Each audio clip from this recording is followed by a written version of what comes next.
Art of the late 19th century, an art history presentation. Our presentation will cover an introduction to Art Nouveau, choose Chapter 19, France during La Belle Époque, Symbolism Exploration, the life and works of Edvard Munch, and choose Chapter 20, International Trends. Introduction to Art Nouveau, Unruly Nature. Art Nouveau was an architectural and design movement that developed partly from the arts and craft movement of England. British designers like William Morris advocated for the production of functional, well-made, high-quality objects produced for a wide public in a style based on natural forms. The arts and crafts movement explored design reform and encouraged art for art's sake. This was a reaction to industrialized mass production as hand craftsmanship and traditional techniques were employed. Eventually, plant forms were adapted to all art methods and material of Art Nouveau. Although it was primarily associated with France, the movement was far-reaching geographically. Taking cues from British art critic John Ruskin, artists and designers sought to unify art and craft and work towards Gesamtkunstwerk, or total work of art. This totality is easily seen in Hector Guimard's designed entrances to the French Metropolitan Railroad. The Boissière metro station reflects the taste in the new art with the emphasis on organic forms, curved lines, and modern materials like iron. Another influence of Art Nouveau was Japanese prints. This influence was referred to as Japanisme and can be seen in the two-dimensional art of the French artist Henri de Toulouse-Lautrec. Toulouse-Lautrec often focused on the viewers at nightclubs in Montmartre, France. His work reflects Japanese prints through his off-centered compositions, the flattening out of large areas, and the exotic. He celebrated the femme nouvelle. The new woman rejected the traditional roles of femininity, domesticity, and subservience. Through graphic arts, Art Nouveau reached a large international audience, and its senseless lines complemented the art form. Art Nouveau was also influenced by the Rococo style, botanical studies, and illustrations of deep-sea organisms. The German art dealer Siegfried Bring opened a gallery called L'Art Nouveau in Paris for the new contemporary decor. He was passionate about the art of American decorative artist Louis Comfort Tiffany.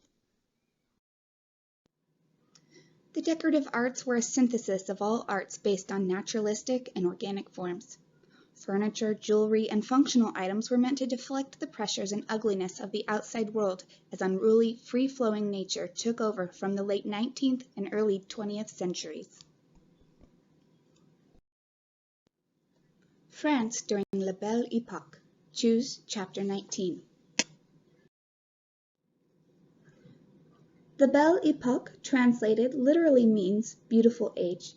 Between the end of the Franco-Prussian War and the start of World War I, France enjoyed relative interior peace, an increase in the standard of living for the rich and middle class, and celebrated art, music, architecture, and literature. However, many suffered living at or below poverty level and considered this time period the fin de siècle, or the end of the century. For them, fin de siècle meant grave social and economic inequality in the face of ostentatious behavior and grandeur. These years brought the revival of Roman Catholicism and the rapid development of psychiatry. People found solace in religion and sought new ways to approach the world by incorporating meditation, naturism, theosophy, and vegetarianism into their lives. The term Art Nouveau took its meaning from Siegfried Bring, who established La Maison de l'Art, and British designer William Morris, who felt that fine and decorative arts should be united. Art Nouveau was an innovative approach where design was inspired by the long, sinuous lines of plants, marine life, and organic forms. This was made possible by the continued progress of the Industrial Revolution, which brought about the inventions of cast iron, molded glass, and electric lighting. Art Nouveau was most prominent in architecture, furniture, and interiors. Art Nouveau in art was best exemplified by Toulouse-Lautrec and his posters for the popular cabarets. Influenced by the Japanese woodblock prints and their flat uniform images and flowery contours, Lautrec created posters advertising cabaret performances by employing radically simple swatches of colors and silhouettes. He placed the emphasis on the spectator instead of the performance and brought out the essence of the figure without detail. Like Toulouse-Lautrec, Paul Gauguin took artistic liberty to develop new techniques as a result of his exposure to non-Western art. These artists felt justified in exaggerating or distorting forms found in reality in order to achieve their artistic goals. In Vision After the Sermon, Gauguin separates the earthly from the heavenly by dividing the painting diagonally with a tree trunk. This is a movement away from the illusion of nature and now conveying expression in union with nature, where the form becomes more important than the subject. Gauguin called this style synthesism.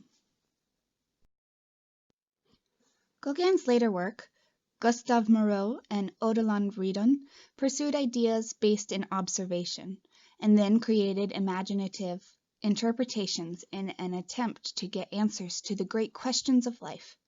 The aim of symbolism was to find a spiritual reality behind the tangible reality of the physical world. Symbolism rejected materialism and realism. The term symbolism was applied to artwork that found meaning in the everyday by exploring the depths of one's soul. Two cult groups found themselves within the parameters of this definition. They were Joseph Péladan and the Salon Rose and Croix, and the Nabi. Péladan called for a rebirth of Roman Catholic mysticism, and the Nabi believed painting was an ensemble of lines and colors which represented the soul of the artist. Sculptor Auguste Rodin attempted to express the spiritual in the commonplace and was considered a symbologist. In response to criticism of Monument to Honoré de Balzac, Rodin said, "My aim had been to capture the moment of creative conception through the figure of Balzac." Camille Claudel, a female sculptor whose work was often similar to Rodin's, paved the way for women artists by successfully exhibiting at the Salon and receiving commissioned work. Her sculpture Waltz portrays love as the sentimental melding of two souls into one. The arts during the Belle Époque in France were characterized by the sinuous lines and organic forms of Art Nouveau, and a search for representing the essence of form abstractly in synthesism and spirituality in symbolism. Let us now look at symbolism, connecting the avant-garde to the 20th century. Symbolist painters believed that art should reflect an emotion or idea rather than represent the natural world in the objective, quasi-scientific manner embodied by realism and impressionism. In 1886, Jean Moret published the manifesto in Lefebvre, proclaiming the genuineness of expressing an idea through poetry rather than describing it literally. French poet Stéphane Mallarmé wrote, "To name an object is to suppress 3/4 of the delight of a poem, which consists of divining little by little to suggest it, that is the dream." The symbolism movement started as a literary idea, but became a new expression for a younger generation of painters who rejected naturalism. They were rejecting the materialistic decadence of modern society. The beginnings of symbolism can be credited to an older generation of artists such as Gustave Moreau and Eugène Carrier. These ancestors produced dream worlds with mysterious figures from biblical stories and Greek mythology. Themes were of the occult, the morbid, melancholy, fear, anguish, sexual awakening, and desire. Woman was the favorite symbol for the expression of these emotions. Their work greatly influenced the art of Paul Gauguin and Pablo Picasso. Gauguin's symbolism was about more primitive cultures, rejecting industrialization. His first symbolic painting, Vision of the Sermon, with heavy outlining, simple shapes with chunks of vivid color, was expressing the intense devotion of simple Breton women. The painting had a large influence on a group of artists called the Les Nabis, who adopted his style in the late 1880s. The Les Nabis group set the stage for graphic artists. Gauguin's work in symbolism eventually led him to the South Seas, where he painted most of his famous paintings of Tahitian women. While there, he created what he considered to be his most symbolic masterpiece, Where Do We Come From? What Are We? Where Are We Going? He said that explanatory attributes, known symbols, would congeal the canvas into a melancholy reality, and the problem indicated would no longer be a poem. Symbolism became an international avant-garde movement spreading across Europe and North America during the last 2 decades of the 19th century. In 1892, Josephine Péladan, founder of the Salon de la Rose and Croix, invited the symbolists and artists to exhibit their work. Artists from all over Europe participated. James Ensor, whose symbolist style was on the grotesque and circus-like, exhibited.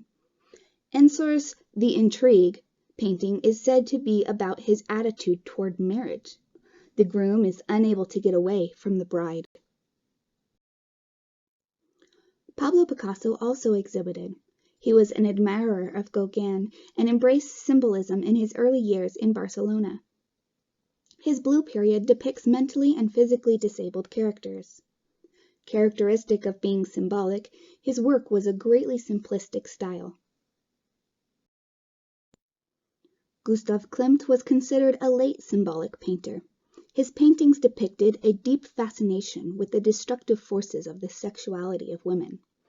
His ornamental style shows a connection between symbolism and the decorative arts of Art Nouveau. The symbolists have had a significant effect on the artwork of the 20th century, especially of German expressionism and abstraction. They rejected naturalism and historical narrative and favored the representation of an idea or emotion through symbols. The life and works of Edvard Munch. In the latter half of the 19th century, in one of the oldest European nations of Norway, the golden age of creativity was taking place. Along with the literature of Henrik Ibsen and the music of Edvard Grieg, was the art of Edvard Munch.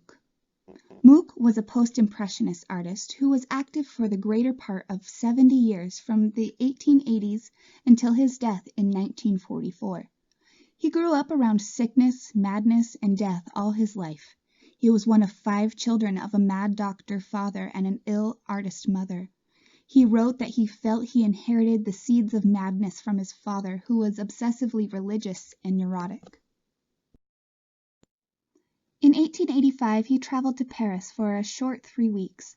He experienced the Impressionists, their color, form, and happiness. His paintings became less gloomy. His brushwork became freer. In Norway, he became part of a group called Christina Bohemia, a radical avant-garde group. In 1889, at the age of 26, he put on his own show in Oslo. He produced 110 works for this show. The biggest impression he made was with a painting called Spring. This success allowed him to win a scholarship to study in Paris. So he returned in 1889, arriving at the studio of Léon Bonnat. He arrived during the Exposition Universelle, where he exhibited one of his early works called Morning. It was highly criticized because it rejected realism, much like other impressionistic works. The last Impressionist exhibit was held in Paris in 1886 and included Georges Seurat's paintings. Seurat's dot technique heavily influenced Munch's Spring Day on Karl Johann Street. Munch is regarded as the first true expressionist painter, but because he was so flexible in his work and allowed himself to be influenced by so many schools of thought, it is hard to define him to one school. Symbolism seems to be the strongest affiliation because of the relationship his paintings have to the human condition. By 1892, at 28 years old, he had formed his identity.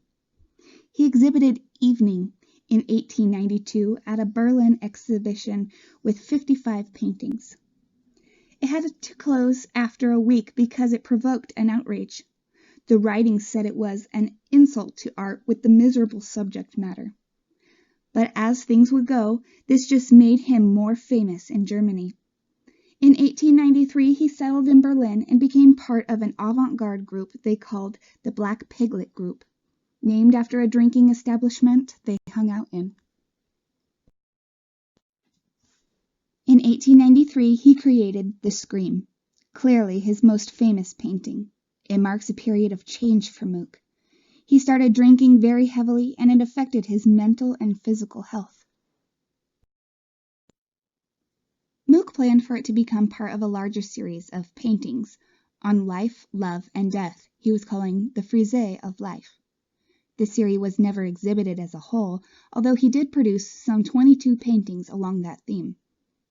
Some of his most compelling in this series was Melancholy, Madonna, and Anxiety. Gauguin and Van Gogh's influence is heavily obvious. In 1908, Munch suffered a breakdown and agreed to treatment. For 8 months, he was institutionalized in Copenhagen and treated for neurosis and alcoholism. Diet and a form of electric shock was part of the treatment. He made a full recovery and worked for another 35 years. He returned to Norway in 1909, where his work became more colorful and less pessimistic. He created a series of large murals for the Oslo University as seen on display today, one of which was The Sun, completed in 1911. He painted continually to the end of his life.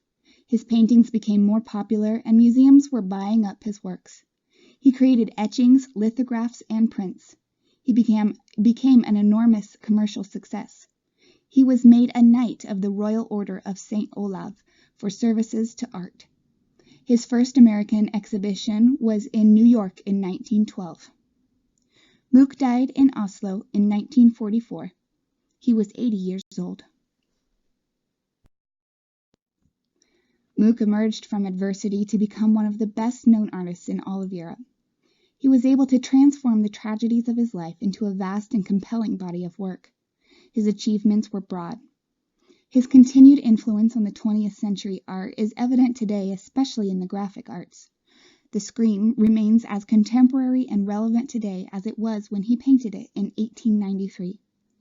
It is considered one of the most widely reproduced, repurposed pieces of art of all time.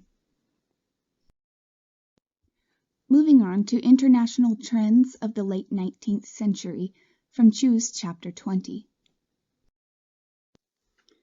Each country pursued this drive for new art in their own way. In France, it was known as Art Nouveau. Belgium, a neighbor of France, adopted its own version of Art Nouveau. In Spain, it was known as Modernisme. Germany was Jugendstil. In Glasgow style in Scotland, Succession style in Austria, and Stile Floreale, flowery style in Italy. Artists and craftsmen believed that all forms of art had common roots and equal value, placing architecture, decorative arts, painting, sculpture, and other fine art forms on an equal level. In Spain, Art Nouveau took a more whimsical form.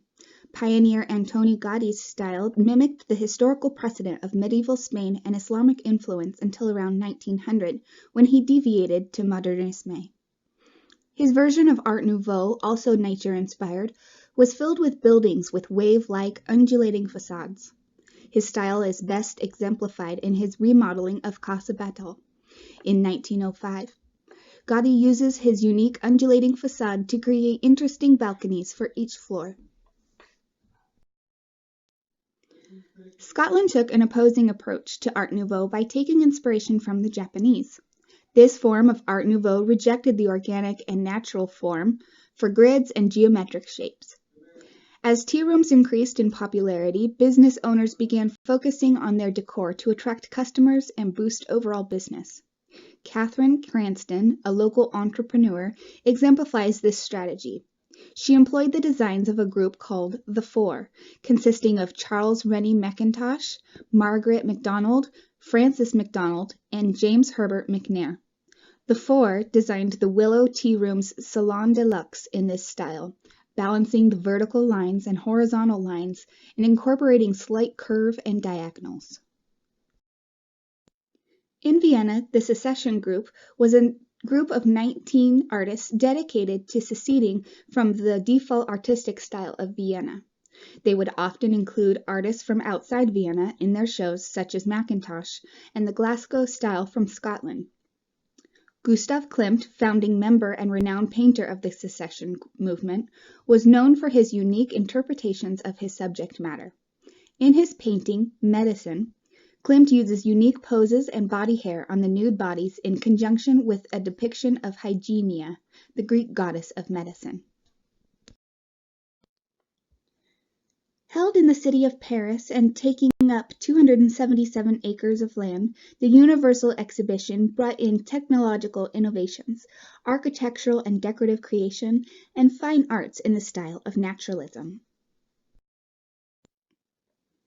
Art Nouveau incorporated architecture, decorative arts, and fine arts in one style. However, despite being a unified era, each country in Europe had its own Art Nouveau variation.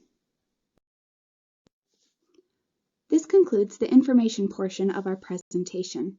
Please review the following slides for questions for your discussion forum, as well as section terminology and references. Thank you.